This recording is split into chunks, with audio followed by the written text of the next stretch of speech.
Okay, this video we're going to walk through some of the in-class exercises. So if we start with number 31, where we've got an accounts payable that is denominated in Canadian dollars, and the US dollar is strengthening, which means it will take less US dollars to get the Canadian dollar.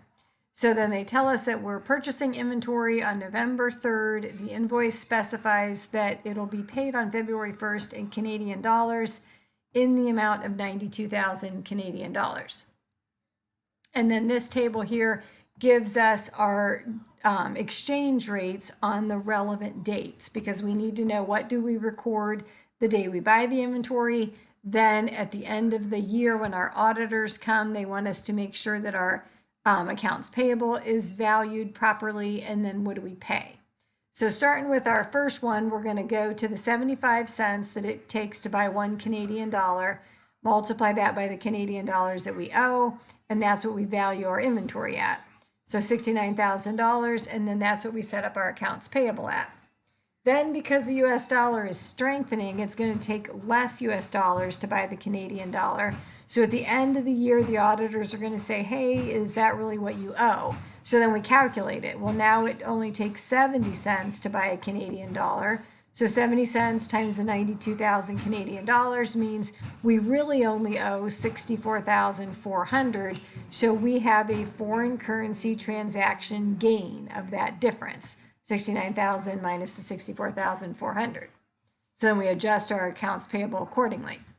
Then, let me go back. Then on the date that it's due, we lose a little bit of buying power. So it goes to 72 cents a dollar per Canadian dollar. So we're going to go ahead and pay at that 72 cents because that's when we owe. So 92,000 Canadian dollars times the 72 cents this is how much we're going to pay. We're going to take it out of our accounts payable at what we just adjusted to the end of the year at. And then now in this case, we'll have a difference of those 2 cents, and that will be a foreign currency transaction loss. Again, because it went the other direction. Okay, then we have the reverse side of that. What if our customer owes us? So we have an accounts receivable that is denominated in Swiss francs. And again, I guess it strengthens and then it weakens. It does a little bit of both. So we sell products to the customer in Switzerland on November 20th, and the invoice specifies that on February 20th, they will pay us 246,000 Swiss francs. So when we go to record the sale, we are going to use the exchange rate on November 20th. So it takes $1.13 to buy 1 Swiss franc. So we're going to set that up as our receivable, the 246,000 Swiss francs times the $1.13 exchange rate, and then we'll record that as our sales revenue. Then again, at the end of the year, the auditors are going to say, hey, is that really what they owe you? So then we'll look at our 246,000 Swiss francs and then look at the current exchange rate. Now it takes $1.10 to buy a Swiss franc.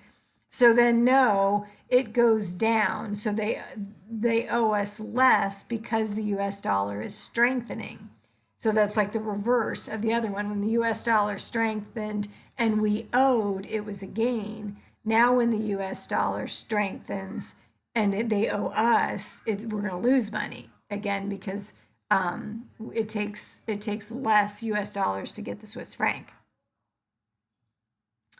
Okay, then it goes the other direction. So then when we get to February 20th, now it takes $1.12 to get a Swiss franc.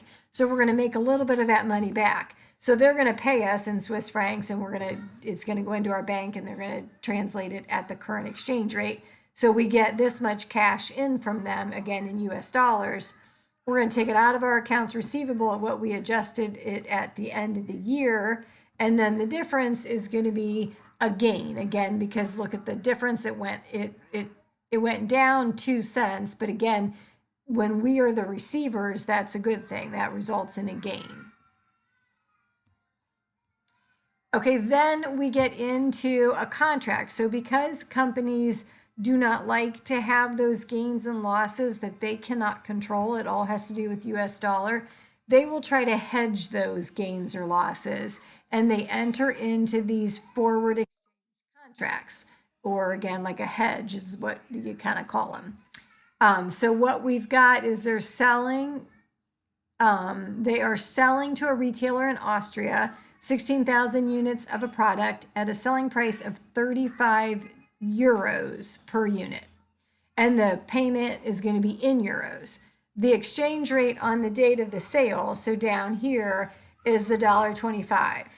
And then that is going to be multiplied by our 16,200 units times the 35 euros, then times that $1.25. Then we are going to mitigate the risk of that exchange fluctuation between the sale date and the collection date, they're going to enter into this forward contract. So they're going to hedge out 567,000 euros and lock into the forward rate of $1.29. So then they know that that is the most that they'll allow for fluctuation. If it goes above that, then they'll end up getting paid by the whoever they entered this hedge agreement with, the bank or the finance company or whatever. And then we'll value both of them. So again, they give us the spot rates, which are like what we just used in the last problem, and then these forward rates, and these are what the hedge contracts are being measured at. So they'd like us to prepare the journal entries on October 15th when we do the sale, December 31st when, again, the auditors come and make us adjust, and then December 15th when the payment is made or comes into us, right, because we're the seller. So the money's going to come in. Okay, so then here we have the accounts receivable, and then I set it up so you could see the difference. So the accounts receivable versus the hedging contract or the forward contract that we entered into. So the accounts receivable is the number of units times the price per unit times the $1.25 exchange rate. And that's where that 708,750 comes in. Then we look at it at the end of the year and again say, okay, is that really what the accounts receivable is valued at? So then we're going to take the $35 per unit times the 16,200 units times that $1.36. So that is where this 771,120 comes in. So there's a change of the 62,360, and that is what we're going to book here. Now it's going to increase our accounts receivable, and we're going to end up having a gain on that foreign currency transaction. Then we're going to receive the cash. So our customer is going to pay us, going back up there, the customer is going to pay us at the $1.40 because that's the current exchange rate. And they're going to pay us in euros. It's going to come into our account. The bank is going to translate it at that current exchange rate. And again, we'd have a gain of the 22,680. So then those are all kind of like the real transactions. Then over to the right, the forward contract comes in. So on the day the forward contract is signed, there's no entry required because there's no change in value. No, they don't. That finance company doesn't owe us anything at that point in time. Now then, because the hedge goes up to the $1.37, we would have a loss on that because it's going the other direction. We are trying to protect ourselves from it going down, not up. If we knew it was a gain, we would probably be happy. But again, we don't know that when we enter into the forward contract. So because we entered into that forward contract and then the exchange rate went up, we now owe the finance company. So then we're going to have a loss. And again, look at they give us the totals. We're going to have a loss of $45,360, and then we'll set up a forward contract liability, so it's a credit. And then the same thing then happens then when we get to the end. It went up again, so we owe $62,360, and then that would result in, again, the difference. So the difference between the $45,360 that we recorded and the $62,370 that we owe. So we'd have another loss of $17,000 10. Then we'd have to pay, because look over here, the customer paid us directly. We've got the cash. Now we owe part of that back out to the finance company that we entered into this hedge with. So then we're going to debit that forward contract to take it off of our books and credit the cash to pay that company. Now, sometimes I feel like the book will put these together. I like to do them separate because then I think you can get your mind around what's happening. They are two separate cash transactions. This is coming in from the customer, and this you're paying out to that finance company or that bank, whoever you entered that forward contract with. Okay, then we get into a problem where we are purchasing cotton. Is that what it is? Let me see here. Oh, no, sorry, this isn't the right one. We got another one down below. Yeah, that's what I'm thinking of. Okay, so this one is still a hedging one. But so we're entering into another forward contract where we're going to hedge because we're selling $890,000 worth of inventory to a customer, and it's going to be settled in euros. And at the day of the sale, the spot rate is $1.32. And again, we're worried about what's going to happen with the US dollar. So we hedge it and we get into this forward contract and we contract out at the $1.29. So that again, I do it the same way where I'm going to record the accounts receivable and the sales at the current spot rate. And then on that day that we enter into the forward contract, there's no liability or receivable because nothing has changed. All we did was enter into a contract. Then we get to the end of the quarter, and again, the auditors are going to say, hey, let's make sure these accounts are correct. So then we revalue our accounts receivable. So again, looking at the spot rate, the accounts receivable would be $1.27, so it goes down. So then we would have a loss on the foreign currency transaction, and we would reduce our accounts receivable. But then over here on our spot rate, it goes down also by the 3 cents, which now is going to be in our favor. They're going to pay us.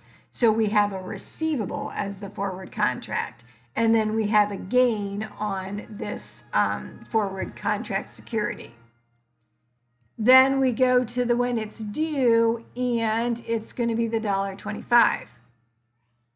So then we have a change in the forward rate goes down to the $1.25 as well. So they both go down to the $1.25. So then when we come down to the payment, they pay us the $1.25 times the 675,000 euros that they owe us. So that cash comes in. We take it out of the accounts receivable at what we owed, and then we record the loss on the difference, the 2 cents difference from the $1.27 down to the $1.25. And then this one I did in 2 entries. I feel like the one up above, I did it all in one. So again, I guess pay attention to how the book wants you to do it. But then we're reducing that accounts receivable to what we're going to get the cash coming in from, and then recording a loss.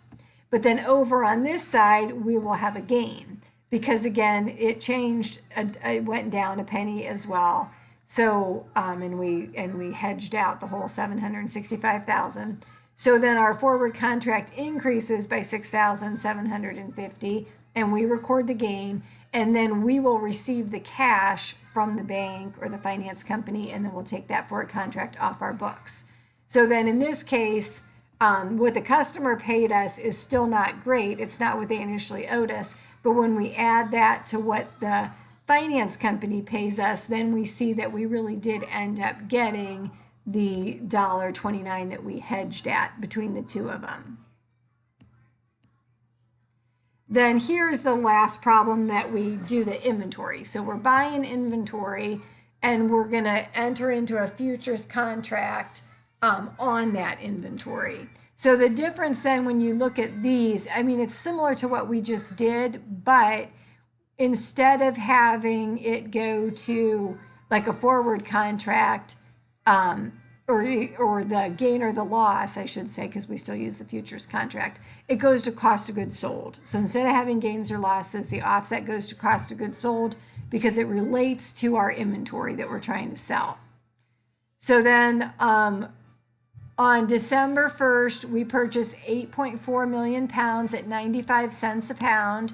So that is this first entry. We're going to put it into our cotton inventory at 95 cents and then credit accounts payable.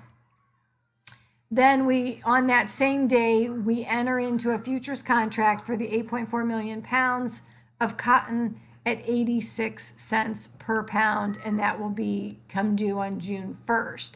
So again, when we enter into the the futures contract, there's no entry because nothing changed. Then at the end of the year, we're going to go through and we're going to value our change in the futures contract and adjust the value of our cotton inventory. So then if we look back up there, it went from 94 cents down to 85 cents. So it decreased by the 9 cents.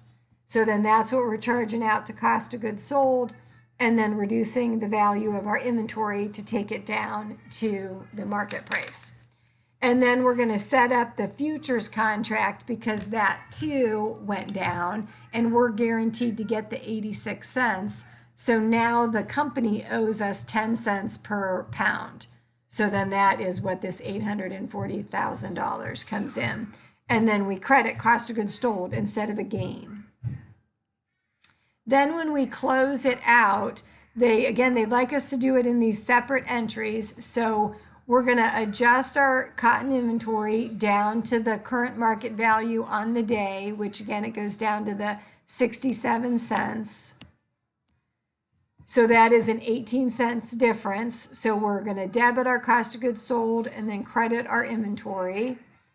And then we're going to close out our futures contract. So there was a change again from 86 cents to 67 cents. So again, going from what we contracted at to what the closing price is. So they owe us that difference. So that money is going to come into us in cash. We're going to take it out of our futures contract, what we adjusted it to at the end of the year. And then the difference goes to cost of goods sold. Then when we go to sell it, we're going to be selling it at that 67 cents. So we'll set that up into accounts receivable, and then we'll credit out our sales revenue, and then we'll charge out what was in our cost of goods sold account will come out of our cotton inventory and then go into our cost of goods sold. So then everything kind of nets into that cost of goods sold number, whether you have gains or losses on those future contracts.